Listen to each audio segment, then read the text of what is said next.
Stock investing பயங்கர tension கொடுக்குது. இன்னும் கொஞ்ச நாள்ல மார்க்கெட் ஏறிச்சுன்னா, இந்த ஸ்டாக்ஸ் எல்லாம் கொஞ்சம் ரிகவர் ஆச்சுன்னா, இதெல்லாம் வித்துட்டு மியூச்சுவல் ஃபண்டுக்கு போலாமா, இல்ல ஸ்டாக் இன்வெஸ்டிங்லயே இன்னும் வேற ஏதாவது பண்ணலாமா, இந்த ஸ்டாக்ஸ் எல்லாம் வித்துட்டு வேற வாங்கலாமா, இப்படி பல கேள்விகள் உங்க மைண்ட்ல வந்துகிட்டு இருக்கு. இந்த கேள்விகளுக்கான விடையை நீங்க தேடணும்னா ஆஸ்க் மைல்ஸ்டோன்ஸ் டு வெல்த் எனிதிங்னு உங்களுக்காகவே ஒரு ஹெல்ப்லைன் இருக்கு. அந்த ஹெல்ப்லைன்ல உங்கள் கேள்விகளை நீங்கள் கேட்கலாம். அதுக்கான லிங்க் இங்க இருக்கு.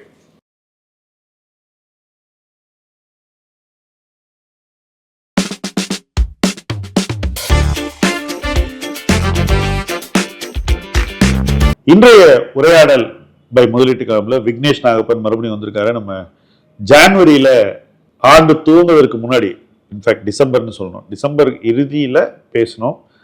இன்ஃபேக்ட் அவர் பேட் லக், அன்னைக்கு அந்த வீடியோல சவுண்டு கூட கொஞ்சம் சரியா இல்லை. ஸோ ரொம்ப நாளாக நாங்கள் திருப்பி பேசணும்னு பிளான் பண்ணிக்கிட்டு இருந்தோம். இந்த வாரம் அது நடந்தது.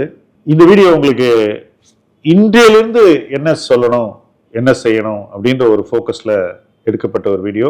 நிச்சயமாக நீங்கள் கமெண்ட்ஸில் உங்களுடைய கருத்துக்களை எங்களுடைய முக்கியமான பாயிண்ட்ஸுக்கு எழுதணும். எங்கள் பாயிண்ட்டை பற்றி நீங்கள் என்ன நினைக்கிறீங்க, நான் சொன்ன கருத்து உங்களுக்கு எப்படி படுது, இதை நீங்கள் எழுதும்போது டெஃபினட்டாக அது மற்றவங்களுக்கும் உதவும். ஸோ டைம் வேஸ்ட் பண்ணாமல் விக்னேஷ்ட போவோம். கேள்விகள் ரெடியாக வச்சுருக்காரு. Over to you Vignesh. Thank you sir. Sir last time நம்ம நியூ இயர் அன்னைக்கு பேசணும் sir. We spoke on 31st December. That time அப்போக்கும் இப்போ மார்க்கெட்டுக்கும் totally different. 2 months market is totally different. It is corrected by almost 20 to 30% depending on the index. So அப்போ இருக்க mind set of an இன்வெஸ்டருக்கும் இப்போ இருக்க mind set of the investor, what should be the change between those 2 months? First, market மேலே இருக்கும்போது நம்ம ரொம்ப over கான்ஃபிடென்ட்டாக இருப்போம். கீழே இருக்கும்போது நமக்கு கான்ஃபிடன்ஸ் எளிதில் வராது. ஆக்சுவலாக மார்க்கெட் எப்போ கீழே வருதோ அப்போ கான்ஃபிடென்ட்டாக இருக்கிறது தான் இன்வெஸ்டருக்கு முக்கியமான ஒரு தேவை. இன்னைக்கு மார்க்கெட் விழுந்திருக்கு. மார்க்கெட் விழும்னு நம்ம நினைச்சோமா? நிறைய பேருக்கு அந்த எதிர்பார்ப்பு இருந்தது. பட் புதுசாக மார்க்கெட்டுக்கு வந்தவங்க, கடந்த ஒரு 3-4 ஆண்டுகளில் இன்வெஸ்ட் பண்ண வந்தவங்களுக்கு மார்க்கெட் விழாது அப்படின்னு ஒரு எதிர்பார்ப்பு. என்ன ரீசன்னாக்கா, மியூச்சுவல் ஃபண்டுக்கு 26,000 கோடி மாசம் வருது, அவங்களுக்கு பணம் வந்துட்டு இருக்கு, அவங்க வாங்கித்தான் ஆகணும் அப்படின்ற ஒரு எக்ஸ்பெக்டேஷன். அந்த பணத்தை நம்ம வந்து பெர்பெச்சுவல் கேபிட்டல், என்னைக்கும் வரக்கூடிய ஒரு நிதி வரவுன்னு ஃபர்ஸ்ட் கணக்கு போடக்கூடாது ஆக்சுவலா. ஏன்னா ஒரு நேரம் வரும், ஒரு நேரம் எக்கச்சக்கமா வரும், ஒரு நேரம் வராது, வரது நின்று போயிடும், ஒரு நேரத்துல வெளியே போகும். ஸோ இந்த 3 சினாரியோ இருக்கு இதுல. ஜனவரியில ஒரு சினாரியோ தான் பார்த்தாங்க பீப்புள். டிசம்பர்ல பணம் வரும், அது எங்க போகும், இங்கதானே போட்டாகணும் அப்படின்ற ஒரு கணக்கு. ரெண்டாவது, எந்த சொத்து வகையும் அட்ராக்டிவா இல்லையே மற்ற சொத்து வகைகள்ல, இங்கதான் போடணும், வேற வழி இல்லை.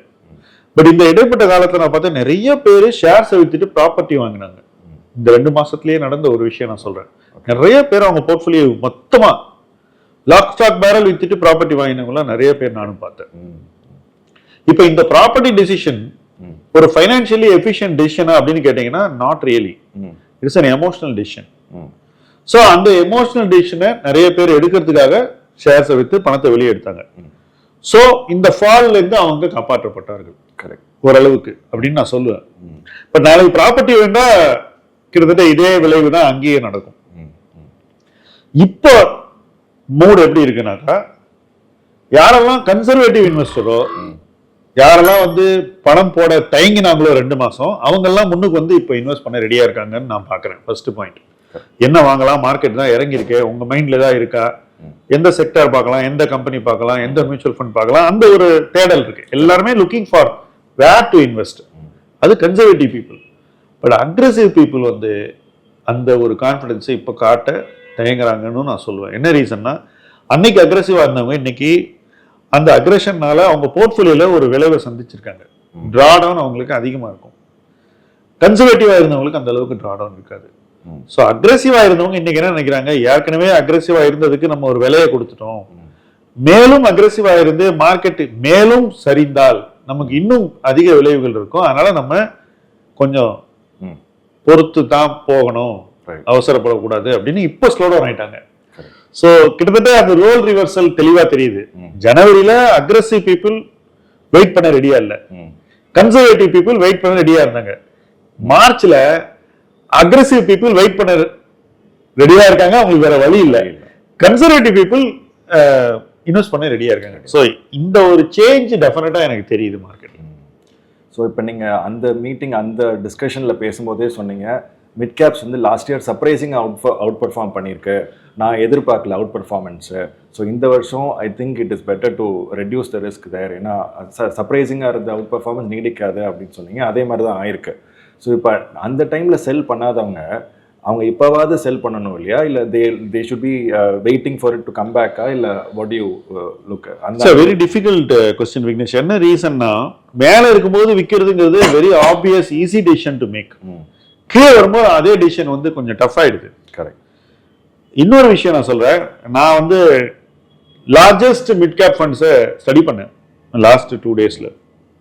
எதுக்கு ஸ்டடி பண்ணேன்னா, இப்போ என்னுடைய மேற்பார்வையில் இயங்கக்கூடிய மியூச்சுவல் ஃபண்ட்ஸ்லாம் என்னுடைய கவனிப்பில் இருக்கக்கூடிய முதலீட்டாளர்களுக்கு ஸ்மால் கேப் மிட் கேப் எக்ஸ்போஷரே இன்னைக்கு இல்லை, 0. ஓகே. கிட்டத்தட்ட ஒரு 1.25 வருஷமா நம்ம வந்து குறைச்சிட்டீங்க, பண்ணல, கொடுக்கல. ஓகே. இப்போ அவங்களுக்கு பரிந்துரைக்கலாமா, இப்போ அவங்கள இன்வெஸ்ட் பண்ண சொல்லலாமா அப்படின்ற ஒரு கட்டத்துக்கு வந்திருக்கீங்க. ஒரு கட்டத்துக்கு நான் மென்டலா வந்து அந்த ஃபண்டை போய் பார்க்கறேன். பார்த்தாக்கா கிட்டத்தட்ட இன்னைக்கும் ஒரு 20% ஆஃப் த ஃபண்ட் அவங்க மாற்ற வேண்டியிருக்கு. ஓகே. இன்னும் வந்து அதாவது பேட் எலிமெண்ட்ஸ் இருக்கு அந்த ஆமா, போர்ட்ஃபோலியோ குவாலிட்டியில 20%ல ப்ராப்ளம் இருக்கு. ஸ்மால் கேப்ல போனா இன்னும் ஹையர் பர்சன்டேஜ் இருக்கு, 26% 30% வரைக்கும் இருக்கு. இப்ப என்னுடைய கவலை என்னன்னாக்கா, இது இன்னொரு 10-20% விழுந்துச்சுன்னா பிரச்சனை இல்லை, அந்த ப்ராப்ளம் தானே சால்வ் ஆயிடும். ஐ மீன் வேல்யூவேஷன் கீழே வந்துடும். ஸோ அதனால அந்த ப்ராப்ளம் சால்வ் ஆயிடும். பட் இன்னைக்கு பார்க்கும்போது ஒருவேளை ரிடம்ஷன் வந்துச்சுன்னா, இவங்க வந்து பணத்தை திருப்பி கொடுக்க வேண்டிய ஒரு சூழ்நிலை வந்துச்சுன்னாக்கா, இவங்க இந்த வீக்கா இருக்கிற 20% ஷேரை விற்பாங்களா, இல்ல ஸ்ட்ராங்கா இருக்கிற 20% ஷேரை விற்பாங்களான்ற ஒரு டவுட் என் மைண்ட்ல இருக்கு. அவங்க லிக்விடிட்டி எங்க இருக்கோ அதுல தான் வைப்பாங்க. அப்ப ஸ்ட்ராங்கர் ஷேரை தான் விற்க வேண்டிய ஒரு நிர்பந்தம் வரும். ஆமா. என்ன பொறுத்த வரைக்கும் அது வந்து இந்த போர்ட்ஃபோலியோனுடைய எதிர்காலத்தை பாதிக்கும் கொஞ்ச நாளைக்கு. எப்ப மார்க்கெட் ஸ்டெபிலைஸ் ஆயிட்டு ஓகே லிக்விடிட்டி மறுபடியும் நல்லா இருக்கோ, வித்து வாங்குறதுக்கான ஒரு ஃபேவரபிள் சிச்சுவேஷன் ரெண்டும் நடக்கணும். You must be able to sell and buy. அப்போ இந்த வீக் கம்பெனி அந்த ஃபண்ட் அதை விற்பாருன்னு நானே நினைக்கிறேன்.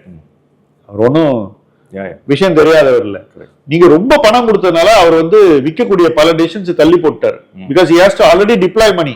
வாங்க வேண்டிய கட்டாயத்தினால விற்கிறத தள்ளி போட்டார். இது இந்த எஸ்ஐபி பண்ண வேலை. கரெக்ட். அதனால உங்களுக்கு பர்ஃபார்மன்ஸ் வந்தது. நீங்க வித்திருந்தீங்கன்னா இம்பாக்ட் காஸ்ட்ல வீக் ஸ்டாக் எல்லாம் கீழே போயிருக்கும். வீக் ஸ்டாக் கீழே போச்சுன்னா இந்த பர்ஃபார்மன்ஸ் இருந்திருக்காது. அதனால தான் நான் சொன்னேன், இந்த பர்ஃபார்மன்ஸே அந்த ஒரு காஸ்கேடிங் எஃபெக்ட்னால வந்த ஒரு பர்ஃபார்மன்ஸ் தானே ஒழிய இம்பாக்ட் காஸ்ட், அதாவது தொடர்ந்து அதே பங்குகளை வாங்குறதுனால மாறக்கூடிய ஒரு பங்கு விலை உருவாக்கிய ஒரு இன்ஃப்ளேஷனரி எஃபெக்ட் தான். It's not a performance at all. So last இயர்ல வந்த கெயின்ஸ் என்ன பொறுத்த வரைக்கும் இன்ஃப்ளேஷனரி எஃபெக்ட் தானே ஒழிய பர்ஃபார்மன்ஸ் இல்ல. இப்போ அந்த எஸ்ஐபி குறையணும் இல்ல நிக்கணும்? குறையும் தான் நினைக்கிறேன், நிக்கும் நான் நினைக்கல. பட் இருக்கிற பணத்தை வெளியே எடுத்தாங்கன்னு வச்சுங்க லம்சம்ல, அப்போ அந்த ஃபண்ட்ல 20,000 கோடி வரைக்கும் வெளியே போச்சுனாக்கா அப்ப அந்த ஃபண்டுக்கு ஒரு ஸ்ட்ரக்சரல் வீக்னஸ் இருக்கு.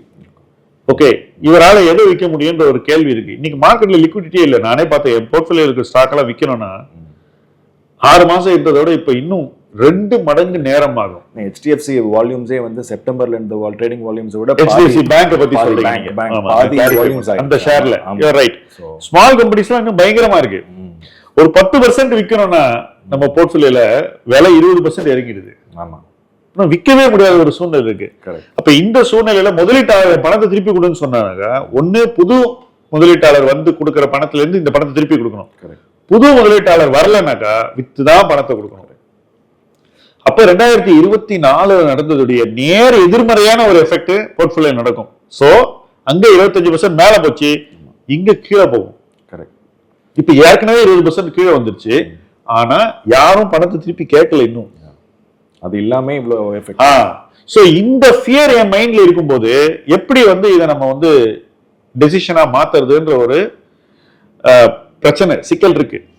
அதனால தொடர்ந்து அதை வாட்ச் பண்ணிட்டே இருக்கேன். அந்த 20 கம்பெனி வீக் கம்பெனிஸை போய் மறுபடியும் ஸ்டடி பண்றோம். ஃபண்டுக்குள்ள இருக்கிற வீக் கம்பெனியை ஒருவேளை அது மாறுமா சூழ்நிலை. ஏன்னா அதுல சில கம்பெனி டேர்ன் அரவுண்ட் ஆகி நல்லா பண்ணிச்சுன்னு வச்சுக்கோங்க, ஒரு 8 கம்பெனி 6 கம்பெனி, அது ஸ்ட்ரென்த்தா மாறிடும் டக்குன்னு. அந்த கிளாரிட்டி வரும்போது இன்வெஸ்ட் பண்ணலாம். எப்படி இருந்தாலும் இன்னைக்கு நீங்க வந்து லம்சம் பண்றதுல லாஜிக் இல்ல இந்த மாதிரி போர்ட்ஃபோலியோல. ஏன்னா நீங்க விக்கிறவனுக்கு உங்க பணம் போகும், போர்ட்ஃபோலியோக்குள்ள பணம் போகாது.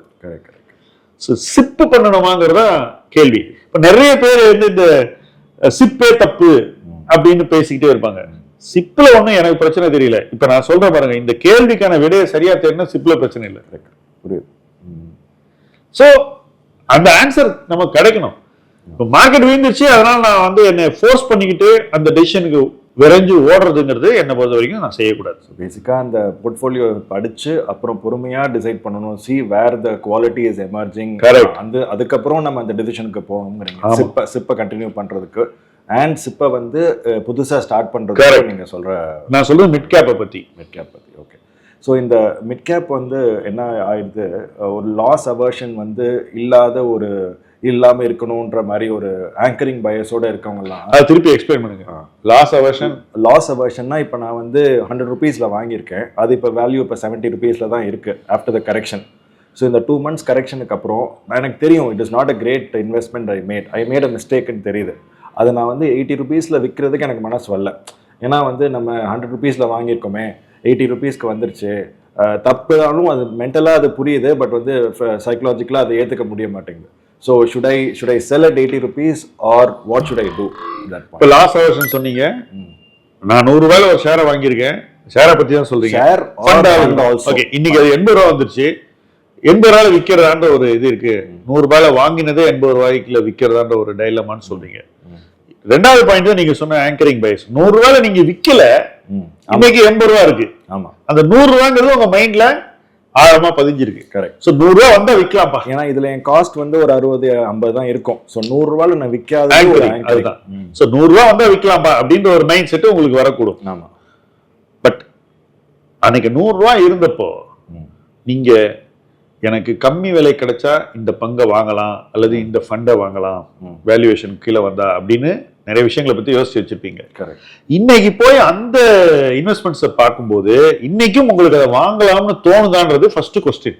சரி, ஓகே. ஸோ அந்த ஃபண்டையோ இல்லை ஸ்டாக்கையோ நீங்க பாத்தீங்கன்னா இல்ல இப்போ வேல்யூவேஷன் கீழே வந்துருச்சு நான் வாங்கலாம் அப்படின்னு ஸ்ட்ராங்கா தோணுச்சுன்னாக்கா அது எவ்வளவு இறங்கி இருக்குன்னு பாருங்க. அன்னைக்கு இருந்த விலையில இருந்து இன்னைக்கு இப்போ நீங்க விற்க தவறியது எவ்வளவு இறங்கி இருக்குன்னு பாருங்க. கிட்டத்தட்ட ஒரே அளவு இருந்துச்சுன்னா எவ்வளவு அதிக கன்விக்ஷன் இருக்குன்னு பாருங்க. வாங்க போறதுல அதிக கன்விக்ஷன் இருக்கா, விற்க போறதுல அதிக கன்விக்ஷன் இருக்கா? இதை வாங்குறதுக்கு இது விற்காமலே இருக்கலாம், இதுவே பெட்டர் அப்படின்னு தோணுச்சுன்னா எக்ஸிஸ்டிங் ஷேரை நீங்க வச்சுக்கலாம் அல்லது எக்ஸிஸ்டிங் ஃபண்டை நீங்க ஹோல்ட் பண்ணலாம். மாறாக புதுசா பாக்குற விஷயம், புதுசா வாங்கலாம்னு நினைக்கிற விஷயம் சரியா பட்டதுன்னா வித்து பணத்தை மாத்திக்கலாம். பெரிய டிஃபரன்ஸ் ஒண்ணு இல்ல. இந்த 80 மறுபடியும் 100க்கு போறதுக்கும் நீங்க வாங்க போறது திருப்பி 25% ஏறதுக்கும் பெரிய வித்தியாசம் இல்ல. It is only mental accounting. Correct. எதுல பணம் பண்ணாலும் ஒண்ணுதானே. ஒண்ணுதான் சார். நிறைய பேருக்கு வந்து இந்த லாஸ புக் பண்றதுல ஒரு பெரிய சிக்கல் இருக்கு. இப்ப நான் சில கம்பெனிஸை பத்தி ஓப்பனா சொல்லும் போது நான் சொன்ன லாஸ் வரும்னு. உதாரணத்துக்கு நான் டாடா மோட்டார்ஸ் 1100 1200 நான் ஷார்ட். கரெக்ட். நான் ஷார்ட்டே போனேன். ஏன்னா எனக்கு தெரியும் அந்த ஷேர் வந்து விழுந்துரும், தெளிவா தெரியுது ஃபண்டமெண்டல்ஸ் நல்லா இல்லைன்னு. இப்ப என்ன பார்க்க வரவங்க எல்லாம் டாடா மோட்டார்ஸ் வச்சிருப்பாங்க, என்கிட்ட கேட்பாங்க டாடா மோட்டார்ஸ் வச்சிருக்கேன் சார், நான் இந்த ரேட்ல வாங்கியிருக்கேன் அப்படின்னு. திருங்க இல்லை சார் சின்ன லாஸ் இருக்கு சார், நான் விற்க மாட்டேன் சார் அப்படின்னு. இப்போ அது பாதி விலைக்கு வந்துருச்சு கிட்டத்தட்ட. அந்த சின்ன லாஸ்ங்கிறது இன்னைக்கு ஒரு பெரிய லாஸ் ஆயிடுச்சு. இங்க இருந்து டபுள் ஆகணும் டாடா மோட்டார்ஸ் அந்த விலை வர்றதுக்கு. 100% கெயின் வரணும். சோ என்ன பொறுத்த வரைக்கும் அந்த நேரத்துல விற்காதவங்க இந்த நேரத்துல விற்க இன்னும் தயங்குவாங்க. சின்ன லாஸே முடியாதுன்னா 50% வந்தா எங்கிருந்து? பட் மார்க்கெட்ல இந்த வலியை எடுக்கிறவன் தான் சீக்கிரம் மீண்டு வருவான். ஏன்னா நான் சிம்பிளா சொல்றேன், இந்த மார்க்கெட் ரிகவர் ஆச்சுன்னா இந்த மார்க்கெட் ரிகவரிக்கு கான்ட்ரிபியூட் பண்ணக்கூடிய பங்குகள் ஒரு வருஷம் முன்னாடி நல்லா பண்ண பங்கா இருக்க வாய்ப்புகள் மிக குறைவு. ஸோ நீங்க வச்சிருக்கிற கம்பெனிஸ் ஃபார்மாவா இருக்கலாம், ஆட்டோவா இருக்கலாம், எல்லாத்துலயுமே புது கம்பெனிஸ் வந்து பர்ஃபார்ம் பண்ண ஆரம்பிப்பாங்க. ஸோ அந்த கம்பெனியை நீங்க ஓன் பண்ணாதான் உங்களால அந்த ரிசல்ட்டை பார்க்க முடியும். உதாரணத்துக்கு நான் சொல்றேன், ஒரு சில ஆண்டுகளுக்கு முன்னாடி டிவிஸ் லேப் கொடி கட்டி பறந்து 2021, 22 டிவிஸ் லேப் இண்டெக்ஸ் குள்ளலாம் வந்துச்சு. ஆனா லாஸ்ட் இயர் பர்ஃபார்மன்ஸ் பாத்தீங்கன்னா சன் ஃபார்மா தான் பெஸ்ட் பர்ஃபார்மிங் ஃபார்மா கம்பெனி. இப்ப பாத்தீங்கன்னா இன்னைக்கு டாக்டர் ரெட்டிஸ் பர்ஃபார்மன்ஸ் சரியாவே இல்லை. ஒரு காலகட்டத்தில் strongest pharma company was doctor Reddy. So இந்த மாற்றங்கள் தொடர்ந்து நடந்துகிட்டே இருக்கும்போது நம்ம எந்த கம்பெனி ஷேரை வச்சிருக்கோம், அதை ரீடைன் பண்றதுனால நமக்கு இமிடியேட் 1 இயர்ல ஏதாவது பயன் கிடைக்குமா கிடைக்காதான்னு யோசிக்கணும். இப்ப கிடைக்காத பட்சத்துல 1 or 2 இயர்ஸ்க்கு விசிபிலிட்டி இல்லைன்னா இப்ப அந்த கம்பெனியை வித்து அதே பணத்தை இன்னும் better near term prospective company நீங்க இன்வெஸ்ட் பண்ணீங்கன்னா உங்களுக்கு எங்க விசிபிலிட்டி வருங்காலத்தை பத்தி ரொம்ப பாசிட்டிவா தெரியுதோ நல்லா இருக்கோ அந்த இடத்துல இதே பணத்தை போட்டா நீங்க லக் இருந்தா 2-3 வருஷத்துல மறுபடியும் நீங்க டபுள் பண்ணி பழைய இடத்துக்கு போயிடுவீங்க. ஸோ நீங்கள் சொல்ல வர்றது வந்து திங்க் ஃப்ரம் இன்னைக்கான பாயிண்ட் ஆஃப் வியூவில் பாருங்க. நீங்கள் பழைய ரேட்டை விட்டுறீங்க, இன்னைக்கு நீங்கள் யோசிங்க விச் இஸ் பெட்டர் இன்வெஸ்ட்மெண்ட், அதுவா இதுவான்னு பார்த்துட்டு you go to that place. இன்னைக்கு எது சரின்னு படுதோ அதுதான் செய்யணும். ஜனவரி 1ஆம் தேதி டிசம்பர் 31ஆம் தேதி இருந்த சூழ்நிலை இன்னைக்கு இல்ல. நீங்க விரும்பினாலும் அது உடனே வரப்போறது இல்ல. அது எப்ப வரும்னு யாருக்குமே தெரியாது. சோ இன்னைக்கு இருக்கிற பைசாவை எங்க போட்டா உங்களுக்கு பெஸ்ட் ரிசல்ட் கிடைக்கும்னு யோசிச்சு அந்த இடத்துல இந்த பணத்தை கொண்டு போய் போடுங்க. சார் அதுல ஒரே ஒரு பிரச்சனை என்னன்னா அந்த 30% டிஸ்கவுண்ட்க்கு அப்புறமும் அந்த இன்வெஸ்ட்மெண்ட் நல்ல இன்வெஸ்ட்மெண்ட் தான் தோணுது. ஆனா எனக்கு வந்து பிரைஸ் வந்து அதை விட பெட்டர் ஸ்டாக்ஸ் எனக்கு பெட்டரா தெரியுது. So I am not going to average down. நான் இன்னொரு ஸ்டாக்ல தான் நான் போட போறேன். ஆனா இந்த இன்வெஸ்ட்மெண்ட் எனக்கு விற்கவும் மனசு இல்லை. Because I know that it's a good company. ஆனால் அந்த ப்ரைஸ் வந்து குறைஞ்சிருக்கு. I am not able to have visibility. அதனால நான் அதில் வாங்காமல் நான் இன்னொரு இன்வெஸ்ட்மெண்ட்டுக்கு போகிறேன். அப்போ அந்த மாதிரி பண்ணலாமா, புது ஐடியாஸ்க்கு போகலாமா, இல்லை இருக்க ஐடியாஸை வந்து ஆவரேஜ் பண்ணலாமா? நல்ல கேள்வி இது. ஏன்னா நிறைய பேர் அவங்க வச்சிருக்கிற கம்பெனி மேலே ரொம்ப ஒரு நம்பிக்கை வச்சுருக்காங்க. அது மேலே அவங்களுக்கு ஒரு தனி விருப்பம், அதாவது இது நம்ம கிட்ட இருந்தே ஆகணுன்ற ஒரு ஃபீலிங்லாம் இருக்குது. இந்த மாதிரி எமோஷன்ஸ்லாம் என்ன பண்ணுன்னா ஒருத்தனை லாஜிக்கலா ரேஷ்னலா யோசிக்க விடாது. அப்போ நீங்க வந்து ஒரு எமோஷனல் வியூ பாயிண்ட்ல தான் பார்ப்பீங்க. எங்கிட்ட நிறைய பேர் சின்ன சின்ன கம்பெனி ஷேர்லாம் வாங்கிட்டு அது நிறைய பர்ஃபார்ம் பண்ணதுக்கு அப்புறம் நான் இதை விற்கவே மாட்டேன் அப்படின்னு சொல்லுவாங்க. இப்போ எனக்கு வந்து ஹையஸ்ட் ரிட்டர்ன் வந்த கம்பெனியை நான் தைரியமா வித்துருக்கேன். எப்போ எல்லாரும் வாங்கணும்னு சொல்லும் போது. Okay right. அதுக்கப்புறம் அந்த ஷேர் கொஞ்சம் மேல போச்சு, அப்புறம் கீழே வந்துருச்சு. சில ஆண்டுகள் கழித்து பார்க்கும்போது நான் வித்த ரேட்டு கீழே தான் இருக்கு. இப்போ 5-6 ஆண்டுகள் கழிச்சு பார்க்கும்போது கூட அந்த பழைய வேல்யூவேஷன் நிறைய கம்பெனில வரல. ஸோ இப்போ நான் அது எமோஷனலா நான் பீக்ல விற்கல, ஒரு 10% கீழே வந்த அப்புறம் வித்தேன், 20% கீழே வந்த அப்புறம் வித்தேன்னு நினைச்சேன்னாக்கா விற்காமலே அந்த வாய்ப்பையே நழுவு விட்டுருப்பேன். அது செல்லிங் சைடு. இதை நழுவு விட்டதுனால வாங்கறதுக்கு புதிய வாய்ப்புகள் இருந்தும் அது பக்கம் பார்க்கவே முடியாம வெறும் ஒரு பார்வையாளர் தான் பங்குச்சந்தையில இருந்திருப்பேன். இப்போ 99% இன்வெஸ்டர்ஸ் இந்த பார்வையாளர்கள் தான். ஏன் பார்வையாளர் ஆனாங்கன்னாக்கா புல் மார்க்கெட்ல செய்ய வேண்டியது செய்யல, பேர் மார்க்கெட் வந்த அப்புறம் அதை செய்ய மனம் இல்லை. விட்ட இடத்துலயே பிடிக்கணும்ன்ற ஒரு பிடிவாதம் இருக்கிறதுனால. பட் இதில் வந்து அந்த ஃபண்டமெண்டலாக I go back to my research sir. அந்த ரிசர்ச்சில் வந்து நான் பண்ணது ஒன்றும் பெரிய மிஸ்டேக்காக தெரியல. அந்த ஸ்டாக் வந்து it was a right investment. வேல்யூவாக இருந்தது, டீப் வேல்யூ ஆயிடுச்சு இந்த கரெக்ஷனில். ஸோ அந்த டீப் வேல்யூ இடத்துல நீங்கள் அதை விற்க சொல்கிறீங்களா, இல்லை வந்து அப்போ வந்து பெட்டர் டு பரவாயில்ல? நான் ஒரு லைவ் எக்ஸாம்பிளே சொல்கிறேன். எல்லாருக்கும் பிடிச்ச ஒரு கம்பெனி ஏன் வாங்கினாங்க ரீட்டைல் அப்படின்னு பார்த்தாக்கா பி ரேஷியோ குறைவா இருக்கு அப்படின்னு சொல்லி வாங்கினாங்க. ரைட். அதுவும் இந்த செக்டர் இவ்வளவு லோ பி இருக்கக்கூடாது. இந்த கம்பெனி ஒரு ஃபார்மா கம்பெனி. சோ பி பார்க்கும்போது ஆப்டிக்கலி கம்மியா இருக்கு. பட் என்ன பிரச்சனைனா கடந்த ஆண்டு ப்ராஃபிட்ட கொடுத்த அந்த ப்ராடக்ட் இந்த ஆண்டு விற்பனைக்கே வராது. அந்த ப்ராடக்டே விற்காது. சோ அந்த பம்பர் ப்ராஃபிட்டை காம்பன்சேட் பண்றதுக்கு வேற ஒரு ப்ராடக்ட் தேவை. ரைட். அந்த ப்ராடக்ட் எப்போ வரும் அப்படின்னு யாருக்கும் தெரியாது. ஓகே. இப்போ இந்த மாதிரி சிச்சுவேஷன்ல பி ரேஷியோ பார்க்கறதே தப்பு. பி ரேஷியோங்கிறது ஆப்டிக்கலான ஒரு மிஸ்லீட் பண்ணக்கூடிய ஒரு விஷயம். ஸோ நிறைய பேர் என்ன பண்றாங்க, ஸ்கிரீனர்ல போய் பார்த்துட்டு இதை இவங்கெல்லாம் பரிந்துரைக்கிறாங்க, அதனால நான் வாங்குறேன்னு சொல்லி கண்ணை மூடிட்டு போய் வாங்கிட்டு இருக்காங்க. இப்போ இதே ப்ராஃபிட்டை இன்னொரு ப்ராடக்ட் கொண்டு வந்து இந்த கம்பெனிக்கு உருவாக்கணும்னா எவ்வளவு நேரம் ஆகும்னு கேட்டா யாருக்குமே தெரியல ப்ரெடிக்ட் பண்றது. ஸோ அந்த இடத்துல என்ன ஆகுதுன்னா எல்லாரும் என்ன சொல்றாங்கன்னா, இல்ல யாருக்கும் தெரியல எப்போ இது நடக்கும்னு. ஆனா இந்த கம்பெனியை நடத்துறவன் ரொம்ப நல்லவன். அந்த ஸ்டேட்மெண்ட் எப்படி இருக்குன்னா, அது வடிவேல் சொல்லுவான் தெரியுமா, என்ன ரொம்ப நல்லவன்னு சொல்லிட்டான்டான்னு. அந்த மாதிரி ஒரு ஸ்டேட்மெண்டா இருக்குது. Okay, that is not a investment hypothesis. நானும் அதை தான் சொல்றேன், நல்லவன் தான்.